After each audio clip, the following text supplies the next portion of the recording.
Hello world, we are the Brother Floggers!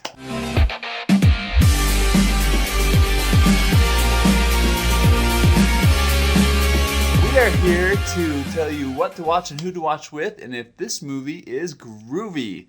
For you. For you, and you. And me. And me. But mostly you. We're doing a review today on The Call of the Wild. Oh! That's my wolf. That was a great wolf. Yeah. That was so good. Yeah. It's like a Chihuahua-sized wolf. Yeah. Wait. So we invited Buck, the dog, from the star of this movie, to be with us, but unfortunately, he's not real. So he couldn't make it, unfortunately. Very sad. CGI dogs don't exist, I guess. Yeah, come to find out. And so maybe he is here with us electronically. In spirit. Digital spirit. This movie stars Harrison Ford and Buck, which is the main star of this movie, really, and Dan Stevens, who is from Downton Abbey series, not the movie, directed by Chris Sanders. This movie it follows a dog, a really large dog, really strong dog. half Saint Bernard, half Scottish Shepherd. Some sort of shepherd. Yeah. It's Scottish Shepherd. A Scottish He one. actually barks with a slight Scottish accent. We follow him on this big adventure as he goes on this adventure and meets different people along the way, and his progression from an unruly house dog to a wild, wolfish, natural dog in the wild. Not to give away too much. So, let's get into this movie review. This is all fake. Movie. It's a fake movie. It's actually animated except for Harrison Ford. Pretty much the scenery. Although sometimes I wondered about him too. Yeah, this movie, Harrison Ford is great in this movie. He's a great actor. He I love actually him. does a really good job. And I really like Dan Stevens. He's a really great bad guy in this movie. He's very different from his role from Downton Abbey.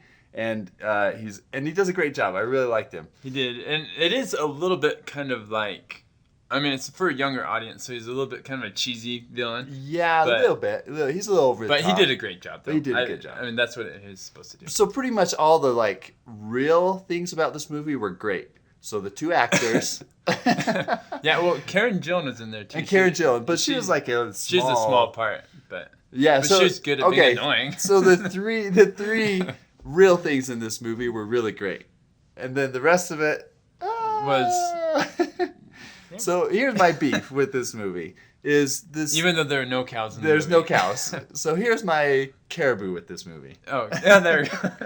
Is first of all they had this beautiful set that they set it in Alaska in the Yukon. In the Yukon, which is gorgeous if you've ever been there. Probably So haven't. pretty. I have not been. I drove through there once and I was like, oh, good. My breath was taken away. And you could breathe the whole time you drove through it. I passed out 4 times on the drive, and still is here to tell about it. I think what they did is they went up for one day in a helicopter and they flew around and took 3 or 4 videos, and they added those periodically, and that was it. They don't show is the rest of the Alaska was in a studio, and it was not really that pretty. The cinematography could have been so much better, and it wasn't. Yeah, there wasn't a lot of sweeping. Big shots, big scenery shots. They're very close-in shots instead of a very wide angle. But even the ones that they showed, sometimes I wondered how much CGI was in there because I didn't get the feel that they were all real. Right. There's no on-scene shooting, so they didn't go anywhere to shoot it. It's all in California. It was all studio shot. So which is a little disappointing. It's kind of like what Disney did with The Jungle Book. They did it all in a studio, and they shot all inside of a building. And you can feel that. And you can partially feel it because nobody's wearing warm clothes in this movie. Where were the gloves? They don't have gloves. They don't have hats. One guy is on his sled, and he doesn't have a coat. He's just wearing a thermal and maybe a jacket. And I was like, wait a minute. And it's snowing. Of course, all of his fingers just frostbitten. But so that's not even my beef with the movie. My what's beef? Oh yeah, what's my caribou? My caribou with the movie is that it's more like a cartoon than a movie. It's almost like they came up with this cartoon that they're going to make, and then halfway through they're like, I wonder if we get Harrison Ford in this movie. And about halfway through the movie, Harrison Ford shows up. Harrison Ford shows up halfway through the movie. He's not even in the first half. But so my caribou with the movie is actually how animated the dogs are. It kind of bugs me. They're very cartoonish. They give them a lot of human emotions. Like you said, cartoonish. Yeah, they're very cartoonish. Now the director, expression in the face and the way they interact and think and everything. How they're interacting with the humans and stuff is it just feels like I was watching like a mix of Roger Rabbit meets Balto. It's like this weird mix of like cartoon with the people and it's almost like the Peter Rabbit. Very similar. Yeah, where it's all animated bunnies that are like intelligent, except the dogs in this one don't speak verbally. Yeah. Well, they do bark, but they don't speak English. That's right. They kind of speak English without using words. They communicate a lot without talking. They're very good communicators. Chris Sanders, the director in this, he started as an animator, and I think that's why this was so animated feeling. He went to college for animation. He worked with Disney. He worked with Pixar. So he stuck with what he knew. And so that's what he knows. He just recently got into directing, and so he's done animation. He got well known for Beauty and the Beast. And so his ability to animate is fantastic, and it's pulled into this movie, and you really feel it. And I think that's why it is as animated as it feels. I just hate when they lean too much on animation, because the Yukon's a real place. You could get a lot of great shots up there. Absolutely. And the trailer kind of shows that, but that was the one day that they were on the helicopter filming the 3 spots. Yeah. Like, oh, we didn't take any shots of the Yukon. You better fly up and get some from the trailer. Oh, yeah. That's what it felt like. So that's kind of, and I guess maybe it's your expectations. I went into this expecting like kind of an action adventure movie and not so much this kind of, not really, I mean, kind of cheesy, cartoony kind of feel that this movie gives. Yeah, I think they might have done that to gear it more towards a younger audience. So for kids, that's fine, but I didn't feel like it was very appealing to adults. No, unless you're like 65 and older and you don't really notice because either your vision's bad or you just don't notice CGI. So this movie, I think, is a dog over there. What is that? I think that's a tree in Alaska. So I think this movie is very appropriate for kids. And it's super clean. It's very clean, very low violence, even though I guess the book is a lot more violent. They pretty much take all that out. Older people and younger people, I think they'll really enjoy this.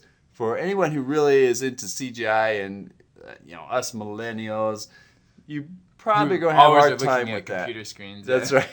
Well, and the CGI is okay, but it's not great either. I mean, it's not compared to like The Lion King or some of the new Disney stuff coming out. I think it's harder to have good CGI when it's next to humans all the time, because humans are so real, and then you have this obviously not real animal trying to interact with the real environment, and it just, you can just tell it's not real. Yeah, it's not, and you really feel that, especially this one where it's so animal heavy. There's so much interaction. That's not a fat joke on the animals. Yeah. They're not bad. Although they're St. Bernards are pretty heavy, so maybe it was. And I don't think they really did their homework. The timber wolves that they have in this and the caribou and stuff, they just don't really match up to real animals. The timber wolves were way too small for real timber wolves, according to my expert knowledge on timber wolves. Wikipedia. Everything's just very cartoony and very, which I guess isn't necessarily bad. It's not bad. I just think it's geared for kids. It's not really that. I didn't find it that appealing to an adult audience. No, it won't be. Especially how they advertise it as kind of an action movie. It's kind of, it goes in the trailer. I rewatched the trailer and I was like, oh, this really shows it. Like, this is going to be a high adventure type movie. And it's like, I should have brought my 3-year-old. That would have been better. Yeah, and I should have brought a 3-year-old. I don't have one, but I could have. But you could have brought one. Yeah. In a bag, like on Sonic. Was there anything you liked?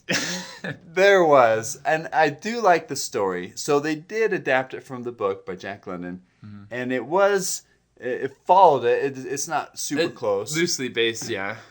From what I understand. I've never read it, but this is a very heartwarming movie. So I will give it that. It's very heartwarming. It's fun. If you like animals, you'll like how much life they give them. And for someone who's been around animals and dogs, you feel like they almost are humans sometimes because of how they interact. And so this very much gives that.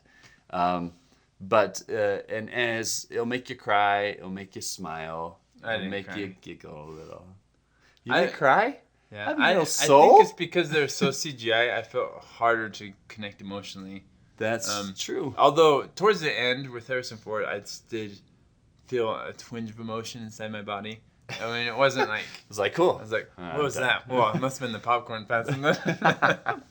But I struggled, especially in that first half, to really. That's true. Connect. It is hard to connect with him. Although Harrison Ford, you do. He's really when I start drawing me in.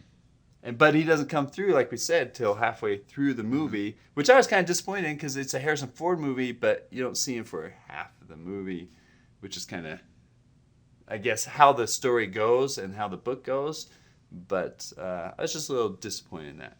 Harrison Ford's fun to watch. As far as the rating on this one, it's going to be tough for me to give it more than about a half a thumb.